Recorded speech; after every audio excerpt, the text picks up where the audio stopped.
చాలా మంది పిండ ప్రదానాలు చేస్తారండి.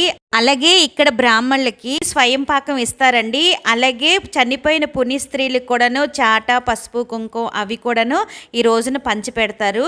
దానికోసం కూడా ఇక్కడికి చాలా మంది జనాలు వస్తూ ఉంటారండి. ఇది తమ్మిలేరు అంటారండి. ఇక్కడ పిండ ప్రదానాలు అవి చేస్తారు. అసలు ఇక్కడ శ్రీరాముల వారు ఎప్పుడు ప్రతిష్ఠించారు లింగాన్ని, అలాగే ఈ ప్రాంతానికి బలివే అని పేరు ఎందుకు వచ్చిందో ఇప్పుడు తెలుసుకుందామండి.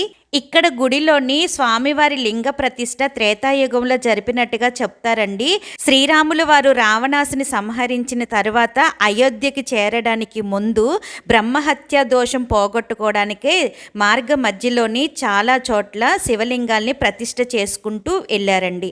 అందులో భాగంగానే ఈ ప్రదేశం అంతా కూడా ఎంతో ఆహ్లాదకరమైన వాతావరణంగా గుర్తించి ఇక్కడ శివలింగాన్ని ప్రతిష్ఠించడానికి ఈ భూమి అనుకూలమైన భూమిగా గ్రహించి శ్రీరాములు